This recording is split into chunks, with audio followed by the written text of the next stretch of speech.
తిరుమల ఆలయంలో సంప్రోక్షణకు అంతా సిద్ధం చేస్తున్నారు. రేపు శ్రీవారి ఆలయంలో మహాశాంతి యాగం నిర్వహించనున్నారు. ముందుగా మహాశాంతి యాగం, తర్వాత వాస్తు హోమం, చివరగా ఆలయ సంప్రోక్షణ చేపడతారు. ఆర్జిత సేవలకు ఆటంకం కలగకుండా యాగం నిర్వహించేలా ఏర్పాట్లు అయితే చేస్తా ఉన్నారు. ఓవరాల్ గా ఈ అంశానికి సంబంధించి మరింత సమాచారం మా కరెస్పాండెంట్ జితేందర్ అందిస్తారు. జితేందర్, సంప్రోక్షణకు సంబంధించి పూర్తి డీటెయిల్స్ ఏంటి?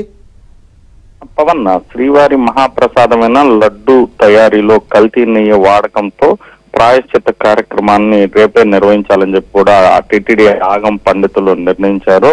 ఆగం పండితుల సూచనల మేరకు టీటీడీ శరవేగంగా ఈ యాగాన్ని నిర్వహించే కూడా ఏర్పాట్లు చేస్తా ఉంది. రేపు రోహిణి నక్షత్రం ముహూర్త బలం ఉండడంతో రేపు ఉదయం 6 గంటల నుంచి 10 గంటల వరకు శ్రీవారి ఆలయంలో ఉన్నటువంటి యాగశాలలో ఈ హోమాన్ని నిర్వహించేందుకు కూడా ఆగం పండితులు ఇప్పటికే నిర్ణయించారు.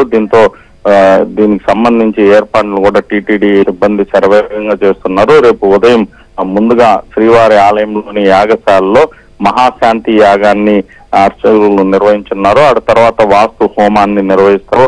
చివరిగా పంచగవ్యాలతో ఆలయం మొత్తం కూడా మహా సంప్రోక్షణ కార్యక్రమాన్ని కూడా నిర్వహించున్నారు. దీనికోసం ఇప్పటికే ప్రత్యేకంగా దేశంలో ఉన్నటువంటి వేద పండితులతో పాటు ఋత్వికులు కూడా ఈ హోమానికి నిర్వహించేందుకు కూడా టీటీడీ ఆహ్వానాన్ని పంపింది. అలాగే శ్రీవారి ఆలయంలో ఉన్నటువంటి ఆగం పండితులతో పాటు అర్చకులు కూడా ఈ హోమంలో పాల్గొనున్నారు. రేపు ఉదయం 6 గంటల నుంచి 10 గంటల వరకు కూడా ఈ హోమాన్ని నిర్వహించనున్నారు.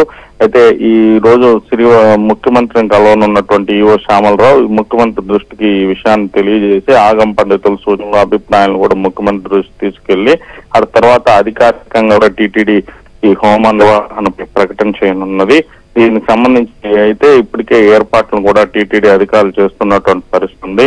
ఈ హోమం నిర్వహణతో ప్రాయశ్చిత్త కార్యక్రమం పూర్తయినట్టు కూడా ఆగం పండితులు చెప్తున్నారు. ముందుగా ఈ హోమాన్ని 3 రోజుల పాటు నిర్వహించాలని చెప్పి కూడా కొందరు అభిప్రాయపడినప్పటికి కూడా శ్రీవారి ఆలయంలో స్వామివారికి నిర్వహించే ఆర్జిత సేవలకు ఎటువంటి ఆటంకం కలగకుండా ఈ హోమాన్ని 1 రోజు మాత్రమే నిర్వహించాలని చెప్పి కూడా ఆగం పండితులు సూచించినటువంటి నేపథ్యంలో ఈ హోమాన్ని రేపు ఉదయం 6 గంటల నుంచి 10 గంటల వరకు కూడా నిర్వహించేందుకు కూడా అధికారులు అయితే ఏర్పాటు చేస్తున్నారు. పవన్.